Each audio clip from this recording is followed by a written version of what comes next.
فرشتہ آ کر کے ابراہیم علیہ السلام کو پہنا دیا. ابراہیم علیہ السلام کی بات ایک بھی نہیں جلا. آپ کو پتہ ہے بات کتنا جلدی جلتا ہے. کبھی کبھی دیکھتے ہیں وہ گیس چھوڑ دیتے ہیں چولہے، جب وہ ماچس کا تیل لگاتے ہیں تو ایک برش کر لیتے ہیں، جہاں لگ جاتا ہے وہ ختم ہو جاتا ہے. داڑھی اتنا جلدی کہ پہچانا نہیں جاتا ہے آدمی تو یہ داڑھی والا تھا کہاں سے منوا کے آ گیا. لیکن بال تک نہیں جلایا. یہ آگ کو سلامتی والا کس نے بنایا؟ اس لیے ابراہیم علیہ السلام داعی تھا. داعی کے ساتھ اللہ کی مدد ہے. ناراض نہیں ہونے. داعی کے ساتھ اللہ کی مدد ہے، صوفی کے ساتھ نہیں ہے. نمرود کی بیٹی نے دیکھی کہ وہ ابراہیم علیہ السلام تو آگ میں چل رہا ہے، اور جا کر کے کہا کہ ابراہیم اگر میں آگ میں آ جاؤں تو یہ آگ مجھے جلائے. ابراہیم علیہ السلام نے فرمایا اگر تم اس کلمے کو پڑھ لو کہ لا الہ الا اللہ ابراہیم خلیل اللہ، تم یہ کلمہ پڑھ لو آگ تجھے بھی نہیں جلائے. آپ وہ کلمہ پڑھتے ہی آگ میں داخل ہوئے. گھبرا گئی عورت ذات تھی، مجھے بھوک لگ گیا. آگ کے اندر اللہ نے انار کی درخت اگا دی. یہ کرنے والا کون ہے؟ اللہ کی یہاں ناممکن کوئی چیز نہیں ہے. ہمارے یہاں تو سارے کچھ ناممکن ہے، اللہ کے یہاں ناممکن کوئی چیز نہیں ہے. اب انار آ گیا، انار کا درخت آ گیا اور انار ہے، اور پھر دیکھتے ہیں کہ مجھے پیاس لگی. اللہ نے فوراً پانی کے اندر آگ کے اندر پانی کا چشمہ، ٹھنڈا پانی، آگ گرم پانی فریج کی طرح ابھی تک موجود ہے. یہ اروپا ایک علاقہ ہے ترکی میں، وہاں پر یہ واقعہ ہوا ہے. تو اللہ نے وہ پانی بھی آج تک رکھا ہوا ہے. تو آگ کے بچانے والا کون ہے؟ یہ ایمان ہے.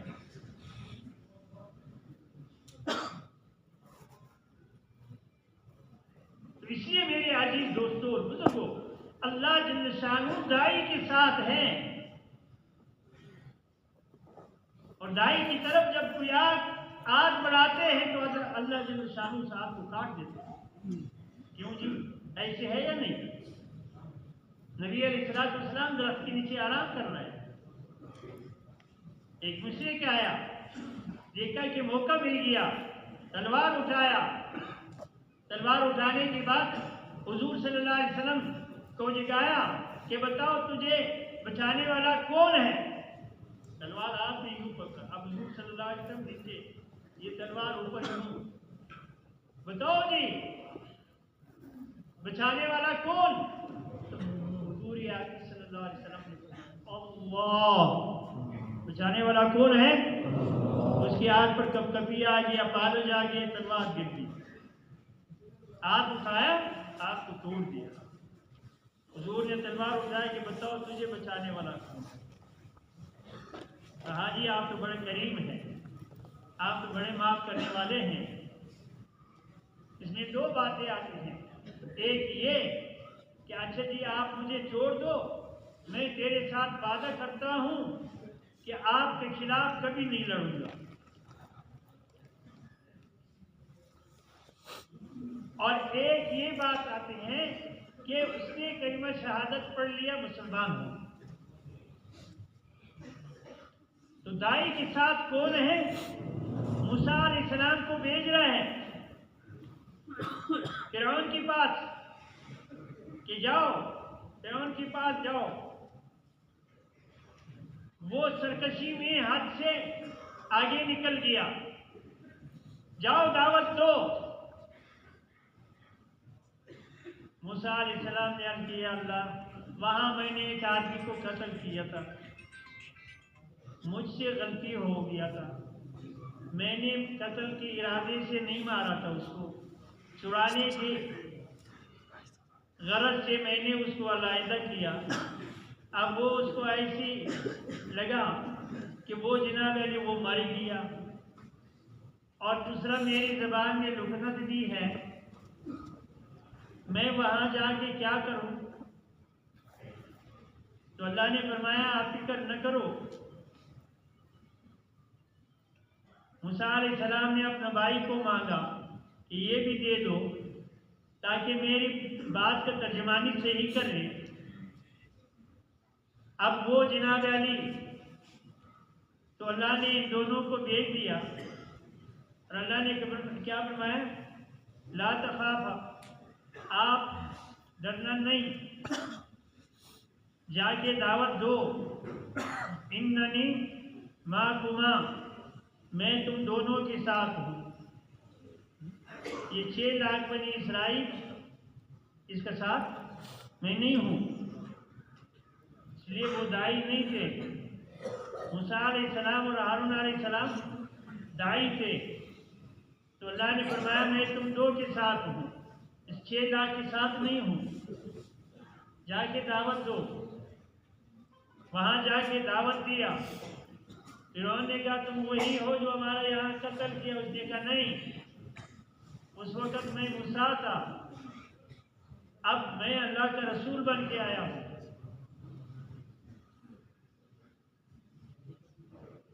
اب میں اللہ کا نبی ہوں، اب تمہیں دعوت دینے آیا ہوں اس اللہ کی طرف بلانے کے لیے کہ تم بھی ایمان لا کے مسلمان ہو جا۔ اور اللہ نے موسیٰ علیہ السلام سے فرمایا کہ میں ان کو سنتا بھی ہوں اور دیکھتا بھی ہوں، اسمع و ارا، میں سنتا ہوں اور میں دیکھتا ہوں۔ یہ دیکھنے میں کیا ہے بھائی؟ تڑی ہے، جیسے 2 آدمی کے آپس میں لڑائی ہو جاتا ہے، ایک دوسرے کو کہتا ہے چل تو دیکھ، تو کر کے دکھا، میں دیکھتا ہوں تو کس طرح کرتا۔ یہ تڑی ہے، میں دیکھتا ہوں، اللہ نے فرمایا میں دیکھتا ہوں۔ لیکن اللہ نے یہ بھی ساتھ فرمایا کہ جا کے لڑکی سے بات کرو، شاید وہ ڈر جائے یا اسلام لائے۔ شاید کی لفظ علماء نے لکھا ہے موسیٰ علیہ السلام کو تسلی دے دیا، امید دلا دیا، شاید وہ ایمان لائے۔ لیکن موسیٰ علیہ السلام اور نبی علیہ السلام کی دعوت میں یہ فرق ہے، موسیٰ علیہ السلام کو امید دلا دیا کہ شاید وہ ڈر جائے یا ایمان لائے، لیکن نبی علیہ السلام سے صاف ستھرا بات کیا، کوئی اس میں تون کے سنا کے کوئی امید نہیں، صاف ہی فرما دیا اللہ نے ان الذین کفروا سواء علیہم اانذرتہم ام لم تنذرہم لا یؤمنون، صاف ہی بتا دیا کہ جاؤ ابو جہل کو، عتبہ شیبہ کو دعوت دو۔ لیکن وہ چاہے تم اس سے ڈرائے یا نہ ڈرائے، وہ ایمان کیوں؟ ختم اللہ علی قلوبہم وعلی سمعہم وعلی ابصارہم غشاوۃ ولہم عذاب عظیم، اس کی دلوں میں میں نے مور لگا۔ وہ دل جن نہیں ہے جس دل میں میرے کلمہ آ جائے، ان کا دل وہ دل نہیں ہے، اس کی اندر تکبر ہے۔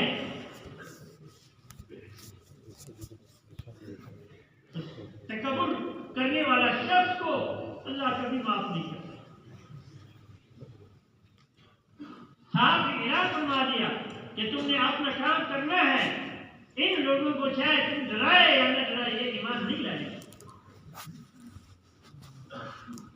موسیٰ علیہ السلام نے جا کر کے 40 سال محنت کیا، آخر پر یہ آ گیا کہ چلو، فرعون نے کہا کہ آپ بنی اسرائیل کو لے جاؤ، بنی اسرائیل کو لے جاؤ، اب لے کے آ رہے ہیں۔ اب بادشاہ کا جو حوالی ہے مشیر ہے اس نے فرعون سے کہا کہ تم نے ان کو بھیج دیا اب ہمارا کام پورا کریں گے کام کرنے کے لیے اب نہ مرد رہا نہ عورتیں رہے ان کو واپس پکڑ کے لے آؤ تاکہ ہمارے کام یہ غلام ہی ٹھیک رہے اب اسمع و ارا میں دیکھتا ہوں اگر تیری طرف ہاتھ بڑھا ہے تو میں اس کو گلے سے پکڑ لوں گا کوئی چھڑانے والا نہیں ہوگا اب موسیٰ علیہ السلام لشکر لے کے لیے 6 لاکھ ہے پیچھے سے بقول مولانا نذر الرحمان صاحب فرما رہے تھے کہ 18 لاکھ فرعون کے ساتھ کتنے لاکھ تھے 18 لاکھ 6 لاکھ کے پیچھے نکل گئے وہ ایک ساتھی بات کر رہے تھے جب موسیٰ علیہ السلام کو پکڑنے کے لیے فرعون نے لشکر روانہ کر دیا تو بادشاہی میں نہ ٹرک چھوڑا نہ ٹریکٹر چھوڑا ساری گاڑیاں بھر بھر کے اس کے پیچھے چل تو ایک نے ان سے کہا کہ بھائی اس دور میں گاڑیاں نہیں اس میں چھوڑو اتنا بڑا حکومت ہے اس کے پاس گاڑی کیسے نہیں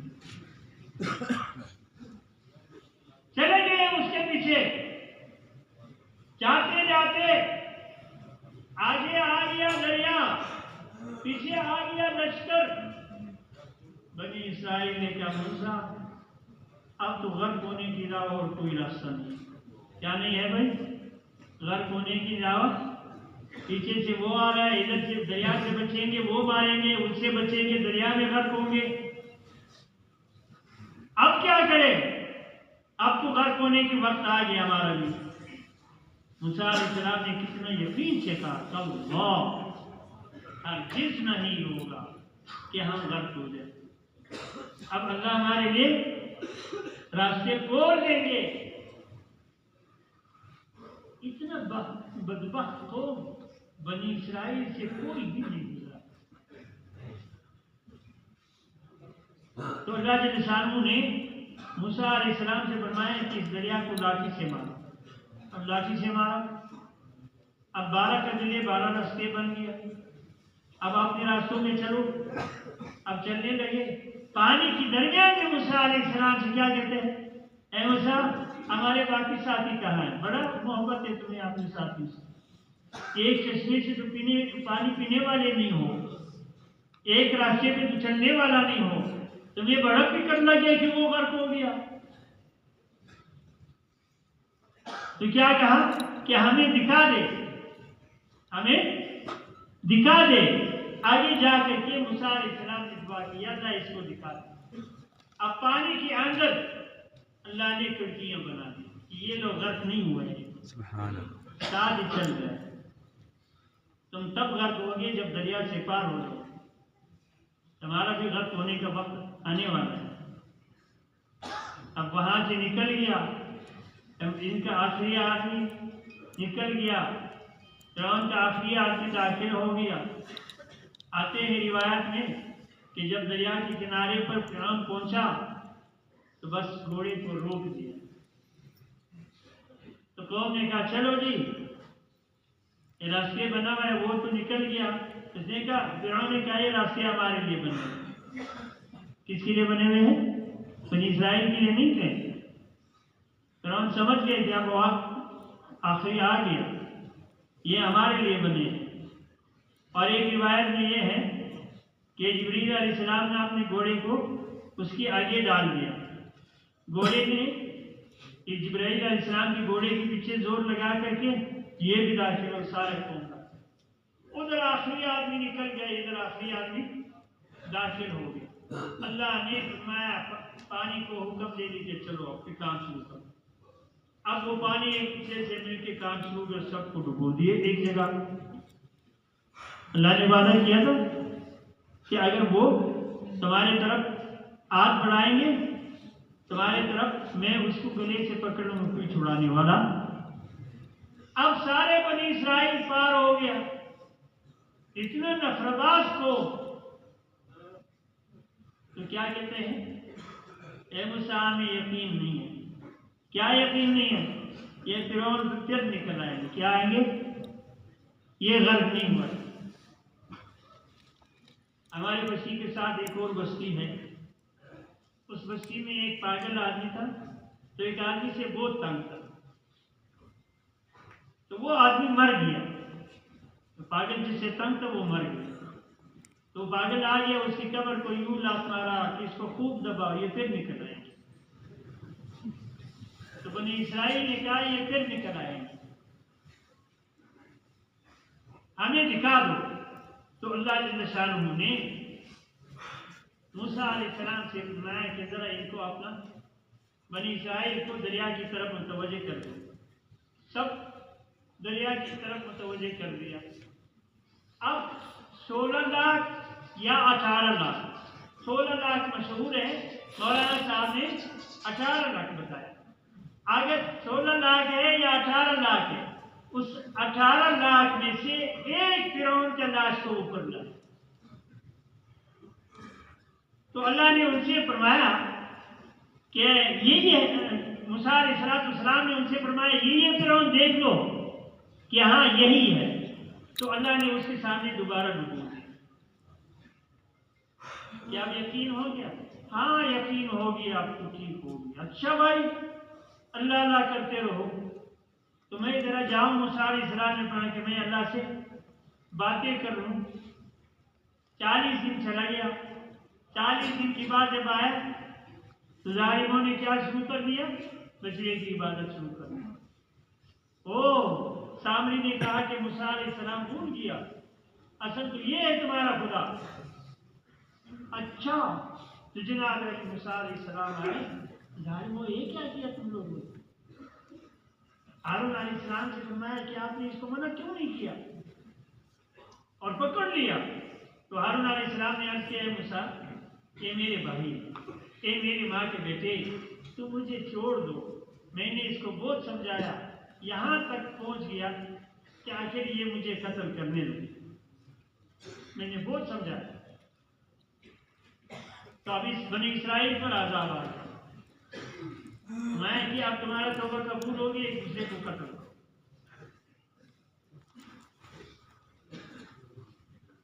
6 لاکھ میں سے کچھ نہیں گیا، باقی سب ایک دوسرے کو قتل کرتے، اور قتل کیسے؟ وہ دھند آ گئی، ایک دوسرے کو دیکھتے نہیں تھے، تلوار چلاتے، ڈالے مر گئے، پھر چلتے جا رہے ہیں۔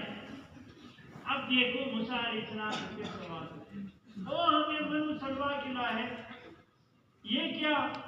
اب منو سلوا آ گیا، کہتے 40 سال منو سلوا دسترخوان آ جاتا تھا، کھاتے رہے، آگے مزہ اور بھی خوشی ماں، یہ زمین ویسی پڑی ہوئی ہے، ہمیں دال دے دو، کیا دے دو بھائی؟ بھانگا تھا بنی اسرائیل، اسی میں آ گیا، کس کی؟ تبلیغ والے کہتے ہیں کہ دال میں کیا ہے؟ جوڑ ہے، ہمارے حصے میں آ گیا، مانگا تو بنی اسرائیل نے، آ گیا ہمارے حصے میں، اور جوڑ اللہ کی طرف سے ہوتا ہے، دال کی طرف سے نہیں ہوتا ہے، جوڑ تو اللہ کی طرف سے ہے، اور اللہ اس کے اندر جوڑ لاتے جو جس کے آپس میں دل جڑے ہو۔ اس لیے میرے عزیز دوستوں بزرگوں، بنیاد دعوت ہے، ایمان کی محنت ہے، سب سے پہلے ایمان کو بنانا، اور ایمان بنتے ہیں دعوت سے۔ خوب اس بات کو ہم سمجھ لیں کہ اس امت کی بنیاد عبادات پر نہیں ہے، اس امت کی بنیاد روزہ زکوٰۃ حج پر نہیں ہے، اس امت کی بنیاد دعوت پر ہے۔ مکے کے اندر 13 سال گزرے تو 13 سال دعوت میں چل رہا تھا، مکے میں ہوتے ہوئے حج نہیں کروایا، 13 مرتبہ حج کا مہینہ آیا کہ امت کو حاجی بناؤ، وہ حاجی تو ہم نے بنایا ہے، حضور صلی اللہ علیہ وسلم نے حج کیا تھا بھائی، ایک حج کیا ہے، اس کو ہم حاجی نہیں کہتے ہیں، حالانکہ اس کا حج قبول ہونے میں ایک ذرا برابر بھی شک نہیں ہے۔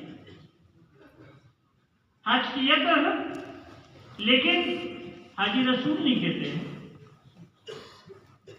ابو بکر صدیق رضی اللہ عنہ نے حج کیا تھا، حاجی ابو بکر نہیں کہتے ہیں، حاجی عمر نہیں کہتے ہیں، حاجی عثمان نہیں کہتے ہیں، ہم نے حاجی بنا دیا۔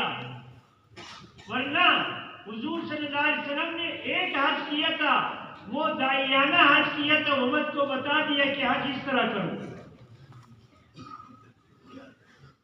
مدینہ منورہ سے نکل کر کے 10,000 تھے، کتنا ہزار تھے، اور عرفات میں پہنچ کر کے تو 1,44,000 تک اختلافات کے ساتھ 1,24,000 یا 1,32,000 یا 1,35,000 یا 1,44,000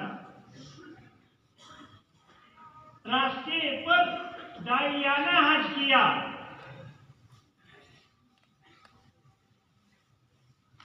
لیکن مکے میں رہتے ہوئے حج نہیں کیا، مکے میں رہتے ہوئے عمرے نہیں کیے، روزے نہیں رکھوائے، زکاتیں نہیں دلوائے، صدقے دیا کرتے تھے، لیکن یہ ترتیب 2.5% نہیں تھا۔ نمازیں نہیں پڑھائے 10 سال کے بعد نماز کا حکم آ گیا، لیکن جا کر کے ٹیم مدینہ منورے میں کھڑے ہو گئے۔ یہ 13 سال کیا کرتے تھے یہ ادھر؟ وہ کون سی محنت میں لگے ہوئے تھے؟ ایک ہی محنت تھا کہ یا ایھا الناس قولوا لا الہ الا اللہ تفلحوا، یہ قیامت تک آنے والے انسانوں کلمہ پڑھ لو نجات پاؤ گے۔ ایک ہی دعوت چل رہی تھی کہ ایک اللہ کو اللہ ہی مان لو۔ اللہ کو کیا مان لو؟ جیسے وہ ہے ویسی ماننا۔ صحیح بات یہ ہے ہم نے اللہ کو اللہ نہیں مانا ہے، یہ ویسی رسمی طور پہ ہم کہتے ہیں کہ اللہ ہے۔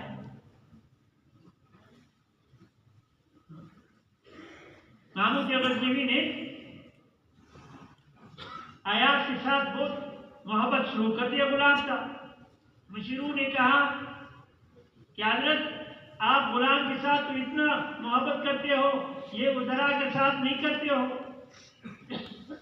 محمود